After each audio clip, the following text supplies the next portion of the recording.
tous, j'espère que vous allez bien. Moi, ça va. Alors, on va faire le pronostic du quintet de jeudi 18 mai qui sera à Paris-Longchamp. Ce sera la réunion 1, la course 2 à 18 h. Avant ça, on va faire l'arrivée de hier qui était à Saint-Cloud. C'était la course 1, la course 8, prix Pistol Packer. L'arrivée était le 9, le 10, le 4, le 6 et le 11. Alors dans ma sélection, je vous donne ma base 9-10 et je n'ai pas le reste. Alors on a quand même le 2 sur 4, 9-10, le couplet gagnant en 9-10 et c'est tout ce qu'on a. Voilà les amis. Donc vous voyez, on peut s'apercevoir, M. Chappé il avait deux chevaux, hein, les deux sont arrivés, et M. Graffard il en avait deux, et sur les deux il y en a un qui est arrivé. Donc faut vraiment faire attention quand les entraîneurs mettent plusieurs chevaux dans une course. Allez, on est parti avec ma sélection de demain, ce sera Paris-Longchamp, la réunion 1, la course 2, le prix 15-20. Alors, sur cette course, il n'y a personne qui a supplémenté de chevaux et il n'y a aucun entraîneur qui en met deux. Donc, écoutez, il faut essayer de faire au mieux. Donc, ce sera du plat, 1600 mètres, 16 partants, une allocation de 53 000 euros, c'est un handicap divisé, une corde à droite, piste en herbe pour tous les chevaux de 4 ans et plus. Alors, pour ma sélection, moi je suis parti avec le 3. Le 3 qui est Roc Blanc. Alors, c'est un ombre de 6 ans, hein, il a la corde de 3, qui va porter 60 kg. Il finit sur une deuxième place. Auparavant, il était premier, troisième, huitième, et là, une deuxième place. Ensuite, je vous ai mis le 1, Galore, avec Eddie Ardouin. C'est un cheval à Monsieur Fay. Il a la corde de 9, c'est un ombre de 4 ans, donc c'est un jeune. Hein. Il va porter le plus gros poids de la course, hein, 61 kg. Et c'est un cheval qui est assez régulier, hein, il sort pas des 5. Hein. Donc pour moi, c'est une base solide ce 1 d'ailleurs. Hein. 61 kg, c'est pas prohibitoire. Donc je pense qu'il sera à l'arrivée. Ensuite, je vous ai mis le 9 qui est Cindarilo. C'est un cheval à bonne foi. Ce sera Alexis Pouchin qui sera dessus. C'est un ombre de 4 ans aussi.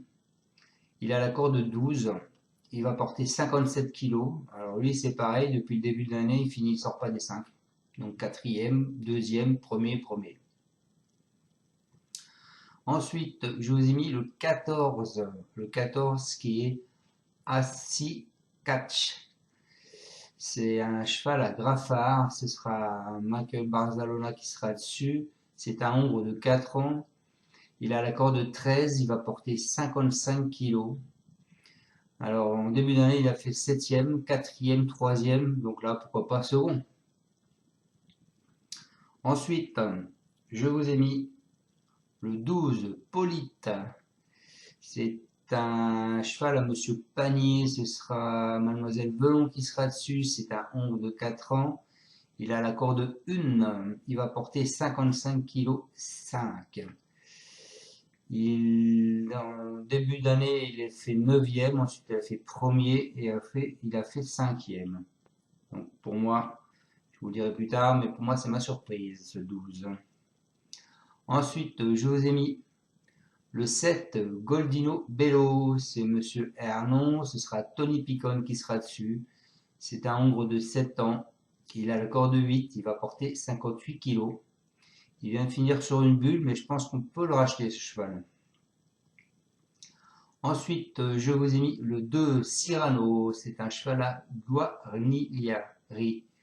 Ce sera le maître qui sera dessus, c'est un mâle de 5 ans, il a la corde de 5, il va porter 60 kg 500. En début d'année, il a fait 2e, 1er, 8e, 5e, donc là il est en train de revenir, donc je pense qu'il pourra peut-être participer à l'arrivée de ce quintet. Et pour finir, je vous ai mis le 4 Tisho Boy, c'est Antalselv, c'est Musabalveg qui sera dessus.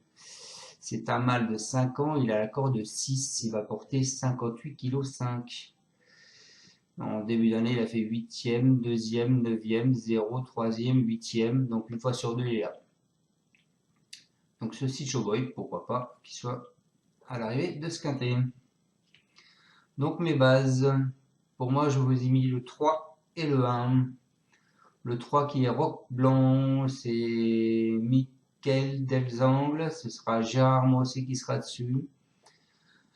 Monsieur Delzangle nous dit il vient d'être déclaré non partant la semaine passée en raison de l'état du terrain que je jugeais trop souple. J'espère qu'il ne pleuvra pas jusqu'à jeudi. Avec une bonne piste, il peut remporter un handicap de la sorte.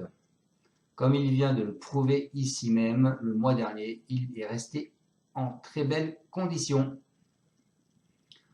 Ensuite, ma deuxième base, je vous ai mis Galore. C'est Mademoiselle Karina Fay, et ce sera Eddie Ardouin qui sera dessus. Elle dit qu'il a du potentiel. C'est un cheval tardif qu'on a respecté. Il a un super début d'année. Il n'y a pas beaucoup le choix dans les engagements. Il faut voir s'il va pouvoir surmonter la pénalité. Il est très bien et serait avantagé si le terrain restait souple. Voilà. Ensuite, mon cheval de coup de cœur, je vous ai mis le 9.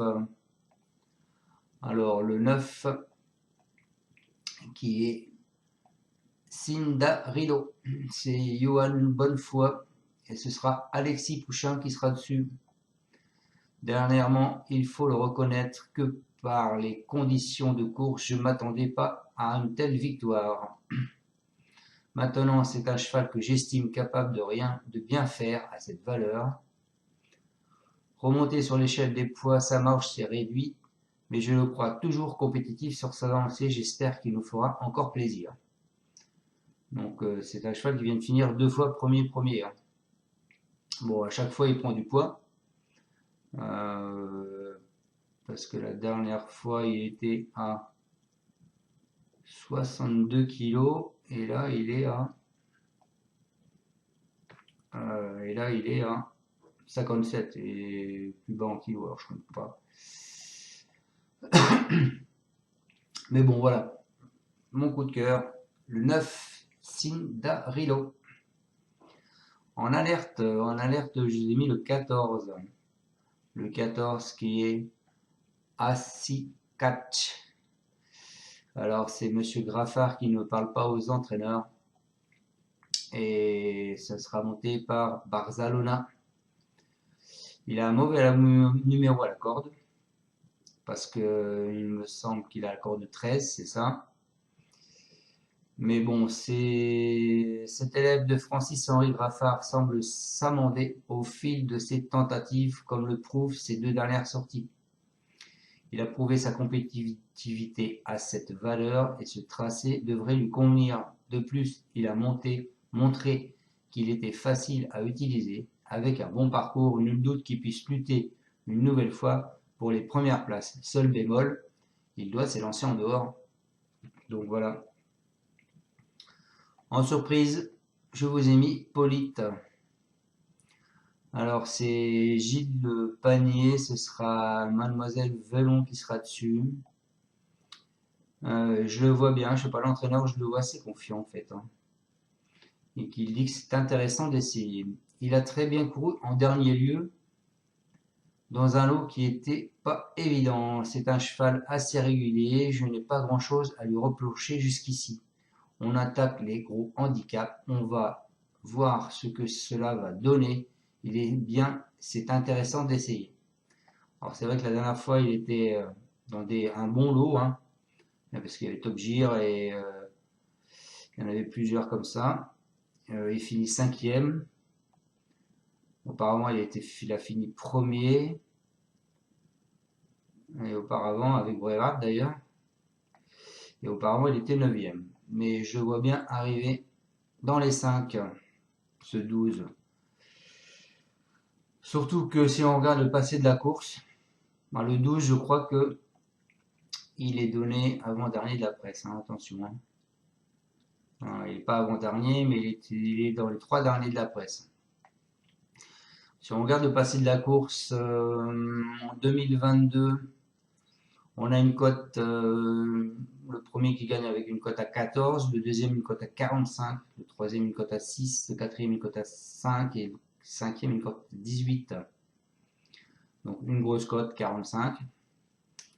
En 2021, le premier gagne avec une cote à 10, le deuxième une cote à 70, le troisième il avait une cote à 8, le quatrième il a une cote à 10 et le cinquième une cote à 10. Donc encore une grosse cote, 70. Et en 2020, il n'y avait que des petites cotes, 5, 6, 14, 10 et 11. Donc je vois bien une petite surprise ce 12 là, parce que quand je regarde le tableau, il me semble que c'est lui qui a la plus grosse cote en prévision, lui ou le 15 Bottas. Voilà.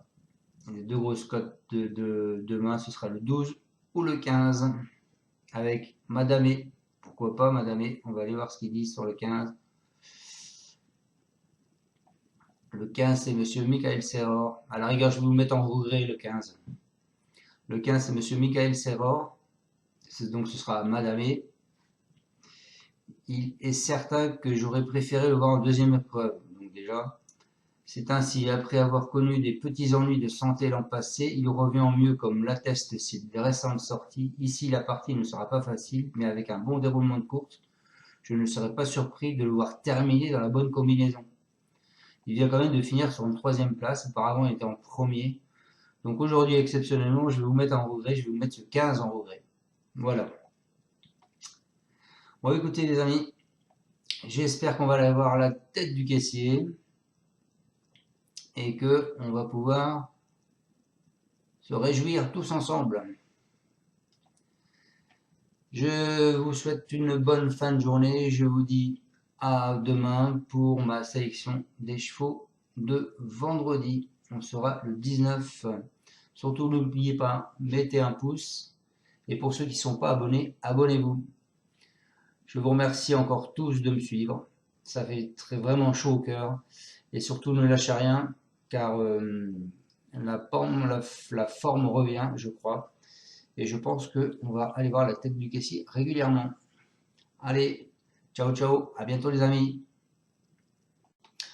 Alors je reviens parce que j'ai oublié de vous donner mes jeux. Donc, on va partir sur mes bases du 3 et du 1. Donc mon coup de cœur, le 9, mon alerte, le 14, ma surprise, le 12 ou 15. Je vous conseille de jouer ces 3 chevaux-là, simple gagnant ou simple placé. Donc le 3, Roque Blanc, le 1, Galore, et le 9, Cindarilo.